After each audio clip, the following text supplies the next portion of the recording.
One day I was talking to a friend of mine about my hobby, and he said, it's very, very geeky, but it's very, very cool. It can only be radio controlled helicopters. Welcome to the Heli Shed.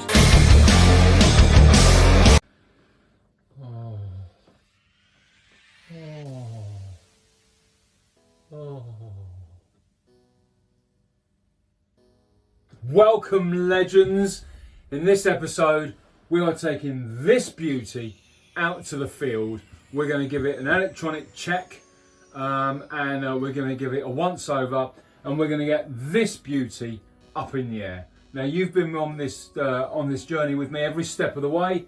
You know exactly what it is that we've done to this bird. The only thing I didn't video was me doing the electronic setup and the fine tuning. And as I said, you know, there are loads of great videos out there, and if any of you really want to learn that one-to-one, then reach out to me on YouTube or on Facebook or wherever, and I'll very happily do that with you. But I'm not going to do hours and hours worth of videos on the electronic fine-tuning or the fly barless setup. Point is that this helicopter is now ready to go. The plan will be to get to the field, to give it an electronic once over, to give it some due diligence checks, to make sure the controls are working, and then we're going to get it up in the air. We're going to do 3 flights with her. First flight will be checking the trims and so on. The second flight, a bit of sport flight, a bit of gentle flying, and third flight, a little bit of sport flying perhaps. This is just no different than building a car. You know, we've built it from scratch. We've bought an old car, we've took it home, we've stripped it down, and we've rebuilt it. And, you know, there's always an element of trepidation at the time when you get back into that car and turn the key. And it's not just about turning the key, is it? You've got to drive it. And then you've got to realise whether you like it or not. And then you've got to make changes to the suspension and the steering and so on, and make it yours. And that's the journey that we're on now with this helicopter. I've got to make this mine now. I've got to tune this as to how I like to fly helicopters, because before it goes into the Bell 222, I need to be 1000% confident with this particular airframe, purely and simply because once it's in the Bell, it's only going to come out once a year for a bit of maintenance. Other than that, it's staying in there, and you know, it's very, very difficult to maintain a helicopter inside a scale fuselage. Yeah, so anyway, super excited. Time for the magic click. See you at the field. How on earth do people do this for a living? This YouTube malarkey. I can't understand it myself. It's a lot of work and a lot of messing about. But we've clicked our fingers. We're now on the field, and amazing. I just appeared. We're going to do our flight checks now before we go out and give it a flight. The flight is going to be very tame. It's just going to be a lot of hovering. I'm going to be checking that the helicopter is doing what I want it to do, that it's not leaning to the left or to the right, and that it's, you know, if you think back to when we were talking about 0 degrees pitch, that actually, you know, it's a nice stable platform. I want to put about, I'd say probably, I don't know, 3 or 4 hours of flight into this before I retire it into the Bell 222. And if you consider that each flight is about 4.5–5 minutes, then you can see it's going to have a fair few flights, and of course I'll enjoy all of that. But all of that will be fine-tuning, all of that will be increasing my own confidence, and all of that will be part of preparation to make sure that, you know, that all the little foibles have been ironed out, and that I'm content to retire it inside the fuselage, because once it's in that fuselage, it ain't coming out. I want to take it out once a year and maintain it, but you know what? I've been here before. It won't come out. Once it's in, it'll be in. And when we start to do the build, you'll see why, because you pretty much make it permanent. Okay, right, enough gabbling. So here's our helicopter. We've done the electronics as per the other video, and I explained to you what we've got here. What we're going to do is we're going to turn our controller on first. We make sure all our switches are down. If they're not down, you'll get a little alarm like that. And that was because my throttle was on hold. It's good practice to make sure the throttle's on hold, obviously. But the key thing is transmitter first, put the throttle hold on, which means that you're not going to have any accidents. This is a 700 size helicopter with a wingspan of, you know, nearly 1.5 meters. If this rotor blade hits you, it's going to kill you. And there are people who have been seriously injured and, you know, dare I say the K word, you know, through this size of helicopter. It's no toy. It's a beast, is what it is. Anyway, right, so let's plug her in.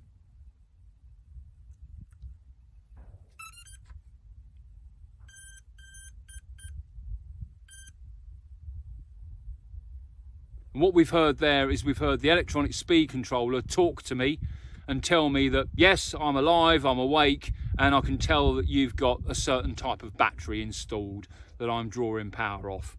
And that is 12 cells, 2 6 cells in series, so it gives us 44 volts and 5,000 milliamps.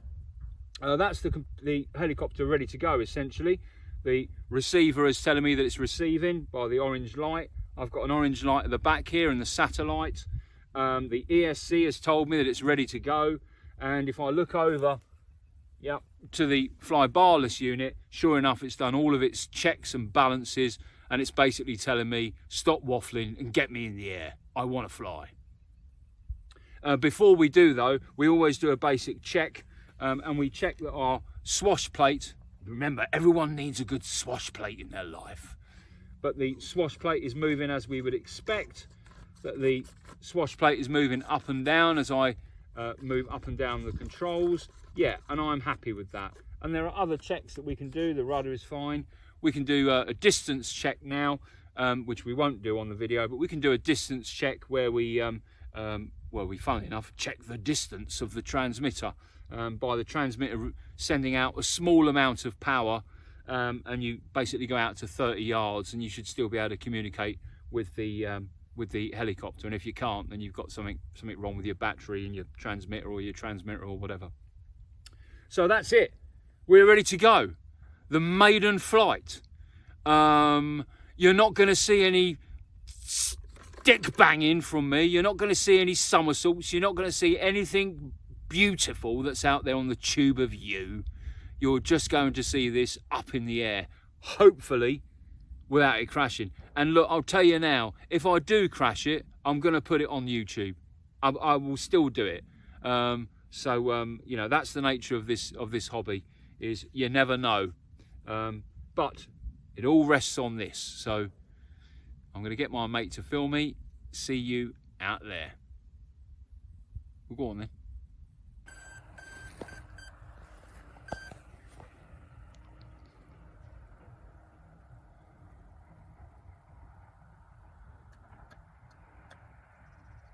Oh, she's ready. She's ready. Oh, Bella, I'm in love with you. Come on, baby.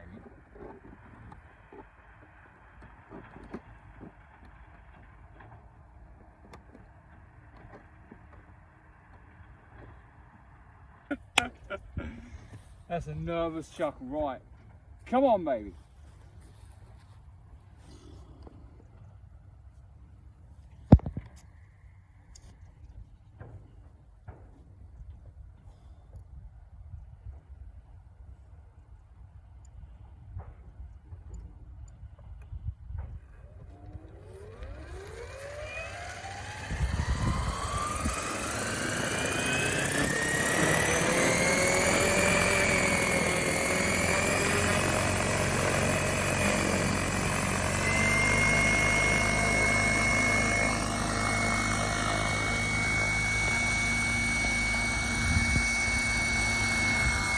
Yes! She flies!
How did you feel? Shit in my knickers. I've actually shit myself. There is a piece of feces running down the back of my leg. And we're back in the room, the heli shed. Wow, what can I say about the Maiden Flight? Well, you saw it. She was very stable, very responsive. I was really impressed with how she flew, essentially. The first flight, which is the only flight I captured today of 3, was only about 2 minutes long, and as you heard at the very end, the motor ramped down in power, and that was because I had a couple of dodgy batteries in there, which was silly of me really. I knew that they were old, so they won't be used again for flights going forward. The other 2 flights I had, I managed to get 5 minutes on each of those flights. I managed to do a few circuits, and yeah, look, she was really stable, and apart from a few initial flight checks that I'm going to do by checking some screws and so on, which is always good practice, I've got no concerns whatsoever. When we're building radio controlled helicopters, and it should really be rule 4, and I think I'll do another set of rules for building radio controlled helicopters. Rule 4 should very simply be about not being blinkered. When you spend a lot of time building, and energy and effort and money building a radio controlled helicopter, and you get to the very end of the journey, do yourself a favour, get someone else to check it over for you. And that's what I've done with our club today, Phoenix Rotors. I got one of the guys there, Super Moon, to check over the aircraft, Bella. He checked her over. He found mechanically that she was well set up. Electronically, he checked the fly barless system, and that was well set up. But he did note that I hadn't set the ESC up properly. And by that I mean that the ESC did not know, why thank you battery charger, the ESC did not know what the lowest position on the throttle was, and so that needed to be programmed, and he had a magic box that was able to do it, and he done that for me. And there's a lesson learned there, you know, don't be blinkered. Before a maiden flight, get someone else to check your aircraft over. And I'm talking helicopters here, I'm not talking jets and things like that, to be perfectly honest with you, and electro-ducted fans. They're pretty straightforward, but these are not straightforward. Get someone to check it over and give you the thumbs up that they think that that's, you know, ready for its maiden flight. Outside of that, I would say that, yeah, today was a really good day, and I was really pleased with how Bella performed. What's the plan for her going forward? Well, I've got a couple of notes here. The first thing is that there'll be a video after this, which will be a final video to this series, and that will sum up her long-term plan. As we know, Project 6, i.e. the Bell 222, see what I've done there? 2, 2, 2, 6? Is it 6? Yeah. I've only got an IQ points of 4. Breathing, eating, shitting and shagging. So adding up isn't in there. Incidentally, Supermoon and other people like that in radio controlled helicopter clubs and radio clubs, super talented, and of course they have more experience than you in these things, and that's why you should go to them, because they have IQ points of 5. Breathing, eating, shitting, shagging, and radio controlled helicopters or planes or whatever. Yeah, I refer back to rule 4.